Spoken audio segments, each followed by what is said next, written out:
ब्रह्म प्रकाश दुबे हमारे साथ हमारे सहयोगी जुड़े हुए हैं। अब नया विवाद आया है फर्जी हस्ताक्षर का।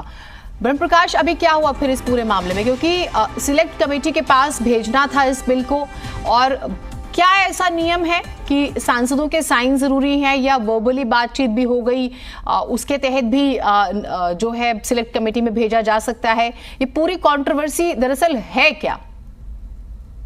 देखिए, जब किसी का भी सिलेक्ट कमेटी के लिए प्रस्ताव होता है, सांसद 5 लोगों के नाम भेजते हैं, तो इसमें राघव चड्ढा की तरफ से जो नाम शामिल किए गए, जब सदन सभापति ने उन नामों को पढ़ा, जो उस वक्त उप सभापति हरिवंश जी थे, उन्होंने उन नामों को पढ़ा, तो जो मेंबर्स के नाम थे उन्होंने कहा कि हमने तो आपने नाम दिए ही नहीं, सहमति नहीं दी। लिहाजा उस वक्त गृहमंत्री अमित शाह भी मौजूद थे, उन्होंने कहा कि ये पूरी तरह से फर्जीवाड़ा है, लिहाजा राघव चड्ढा पर पूरी तरह एक फर्जीवाड़े के आरोप लगे। और आपको बता दें, 4 से 5 सांसदों ने राज्यसभा में विशेषाधिकार हनन का नोटिस भी दिया कि राघव चड्ढा ने बिना उनकी सहमति के उनके नामों का इस्तेमाल किया है, क्योंकि राघव चड्ढा की तरफ से जो प्रस्ताव दिया गया था उसमें 5 सांसदों के नाम दिए गए थे, और ये कहा गया कि इन सदस्यों की सहमति है, ये जो दिल्ली सेवा बिल है जो राज्यसभा में आया है, ये सिलेक्ट कमेटी को भेजा जाए। तो ये और इन 5 सांसदों के नाम दिए गए थे, लेकिन जब उपसभापति ने इन नामों को पढ़ा कि क्या इन्होंने प्रस्ताव दिए हैं, तो जो मेंबर थे उन्होंने कहा हमारी इसमें कोई सहमति नहीं है, हमारे नाम किस तरह से इसमें शामिल किए गए हैं, ये एक तरह से फर्जीवाड़ा है। यही वजह है कि राघव चड्ढा पर कई सांसदों ने विशेषाधिकार हनन का आरोप लगाया है, और गृहमंत्री ने फर्जीवाड़ा शब्द का उपयोग किया कि ये पूरी तरह से फर्जी काम है कि आप दूसरे सांसदों की बिना सहमति के उनके नामों का उपयोग कर रहे हैं। इसमें बीजेपी नेता सुधांशु त्रिवेदी का नाम भी शामिल था और कई दूसरे सांसदों का नाम था। यही वजह है कि बाद में इस पर विवाद हुआ और कई सांसदों ने कहा कि विशेषाधिकार हनन का मामला बनता है, और इस पर राघव चड्ढा पर कार्रवाई की मांग की राज्यसभा के सभापति से। ठीक है, बहुत शुक्रिया आपका तमाम जानकारियों के लिए। लेकिन क्या ये विशेषाधिकार हनन का मामला बनता है नहीं बनता, इस पर हम संविधान के जो विशेषज्ञ होंगे उनसे भी बातचीत करेंगे। आदिल खान जी हैं हमारे साथ आम आदमी पार्टी की तरफ से। आदिल जी, अब ये स्थिति तो बड़ी मुश्किल हो गई ना, और ये एक प्रश्न हो गया कि क्या, अब हमने तो कल भी कुछ नेताओं से बातचीत की तो वो कहते हैं कि देखिए आम आदमी पार्टी इस स्तर पर आ गई है कि अब बिना इजाजत के सांसदों के नाम लिख रही है, फर्जी साइन कर रही है। तो जरा अभी इस पूरे विवाद में अपना पक्ष रखिए कि आपका क्या पक्ष है। देखिए ज़ीनत जी, मुझे लगता है कि जिसकी जैसी सोच होती है वो वैसे ही बात करता है। कल देश के गृह मंत्री जिस तरीके से सदन में खड़े होकर झूठ बोल रहे थे, और उन्होंने ये कहा कि सिलेक्ट कमेटी के जो प्रस्ताव थे उस पर राघव चड्ढा जी ने सांसदों के सिग्नेचर किए, वो पार्लियामेंट में बैठते हैं, और मुझे लगता है कि गृह मंत्री जी को पार्लियामेंट के नियम और कानून का ज्ञान होगा, पर वो चूंकि सदन में बोलना था, और अक्सर भारतीय जनता पार्टी के लोग झूठ ही बोलते हैं, तो उन्होंने झूठ बोला।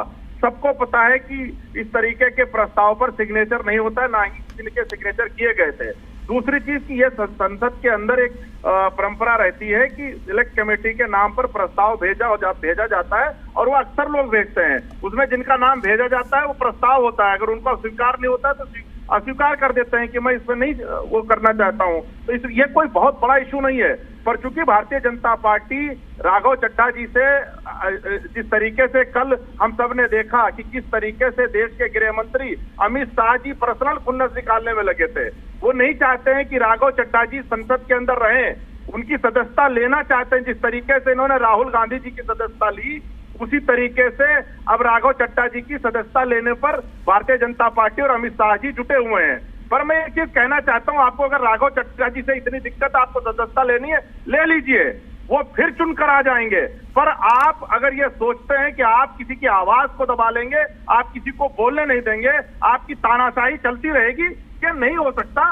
दिल्ली और देश के लोग देख रहे हैं। नहीं, ये ठीक है, एक सेकंड आदिल जी, ये बात थोड़ी ज्यादा नहीं हो गई? सदस्यता क्यों ही लेना चाहेंगे? एक तो ये प्रश्न है। नहीं, ठीक है, आप लोग पहले कहते थे। हाँ, आप देखिए अमित शाह किस तरीके से राघव चड्ढा के पीछे पड़ गए, जैसे उन्होंने सभी दल को, देखिए पूरी कार्यवाही जो है, मैं थी स्टूडियो, मैंने सारा देखा, हमने उस पर तमाम गेस्ट से बातचीत भी की, लेकिन ये मुझे लगता है कि ये थोड़ा सा आप लोग, हो सकता है आपका पॉलिटिकली आपको ये बात अभी आप रख रहे हैं, लेकिन एक प्रस्ताव दिया जाता है, जिन सांसदों के नामों का जिक्र है वो कहते हैं कि जी हमने तो साइन नहीं किए, हमसे बातचीत नहीं हुई। अब फिर ये आरोप है तो मैं वही कह रहा हूँ, मेरा उस सिग्नेचर सब पर कड़ी आपत्ति है। हाँ, सिग्नेचर हुआ ही नहीं है, उस प्रस्ताव पर किसी के साइन ही नहीं थे। गृह मंत्री जी देश को, पूरी दुनिया को और संसद के अंदर खड़े होकर झूठ बोल रहे थे। ठीक है, किसी सदस्य के, किसी माननीय सांसद के हस्ताक्षर नहीं अब है। इसमें कुछ सिलेक्ट कमेटी का। ठीक है सर, एक सेकंड, एक और मेहमान जुड़ गए, एक सेकंड। देखिए ये मैटर क्या है, सिलेक्ट कमेटी के पास अगर एक बिल भेजना है या कुछ भी आप भेजना चाहते हैं, उस प्रस्ताव पर अमूमन बातचीत होती है, साइन होते हैं, नहीं होते एक बात है, लेकिन जब यहाँ पर आम आदमी पार्टी कह रही कि कोई साइन ही नहीं किया, यदि साइन होते और जांच होती और वो फर्जी पाए जाते तो आपराधिक मामला बनता, अन्यथा नियम 72 का उल्लंघन माना जा सकता है। कुछ कानून के जानकार ये भी कह रहे हैं। वीरेंद्र बब्बर जी, अब क्योंकि आम आदमी पार्टी, यूं तो उसके पास सिर्फ 10 ही सांसद थे अपने राज्यसभा में, लेकिन उसके पक्ष में 102 वोट पड़े, तो ये अपने आप में वो कहते हैं कि बड़ी जीत है हमारी। और अब आपको राघव चड्ढा से प्रॉब्लम हो गई है, झूठे आरोप लगाए जा रहे हैं। देखिए, आप आम आदमी पार्टी की कल्चर को समझ लीजिए। हाँ, एक तो चोरी, ऊपर से सीधा चोरी।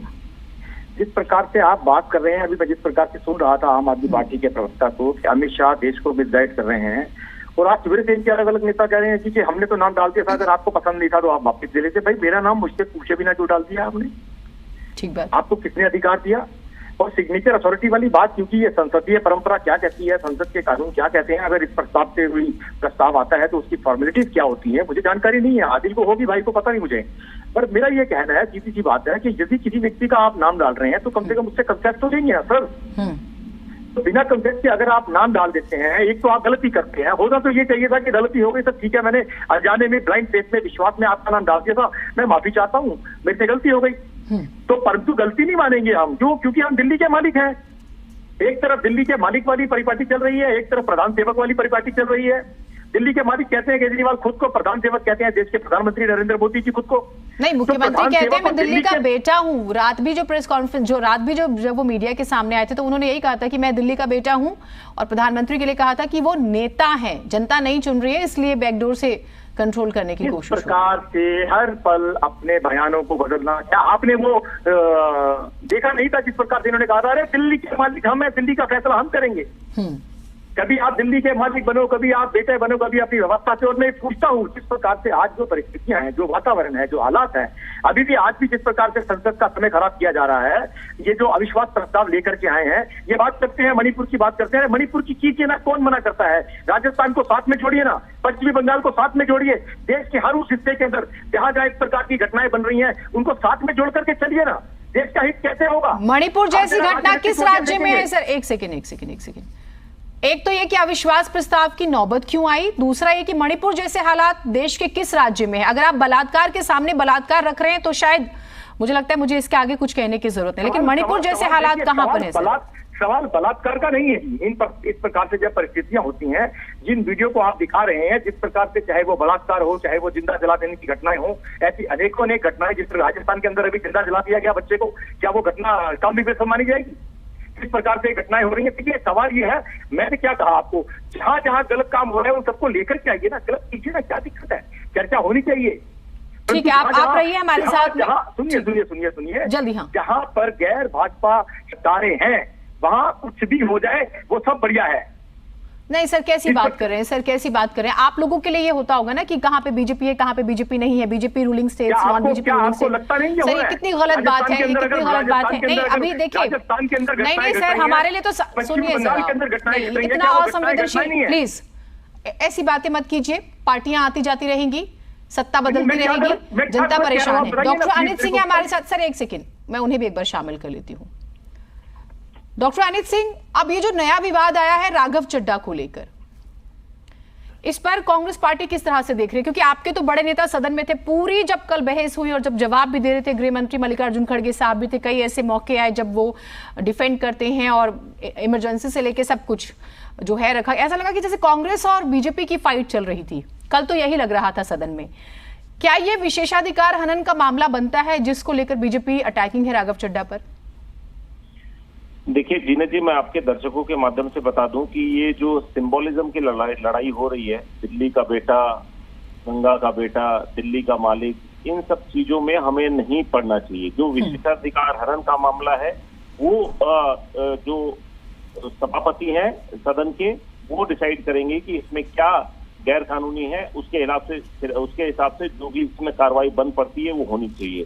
दूसरी तरफ अगर आप देखेंगे कि किस सेलेक्ट कमेटी में नाम प्रस्तावित करने के लिए कोई हस्ताक्षर नहीं होते हैं, एक। दूसरा, अगर ऐसा कोई सदस्य करता भी है तो उसको जो दूसरे माननीय सदस्य जिसका नाम वो प्रपोज कर रहा है उसका एक कंसेंट लेना बनता है, ऐसा हमें लगता है। लेकिन ये सदन के जो माननीय सभापति हैं वो उनका डिसीजन है कि किस तरीके की कार्रवाई होनी चाहिए या नहीं होनी चाहिए। ठीक है। लेकिन बात पर ये धमकी देना कि किसी सदस्य की सदस्यता सिर्फ इस बात के लिए खारिज कर दी जाए, हमें देखिए एक बड़ा दिल रख के एक कंड्यूसिव एनवायरनमेंट बना के बात करनी चाहिए। अभी हमारे वक्त थोड़ा सा कम है, मेरे पास एक बड़ी खबर आ गई है, लेकिन आप तीनों का बहुत शुक्रिया, आप लोग जुड़े। ये अब तो विवाद नया आया है, इसी बीच एक बड़ी खबर आ रही है।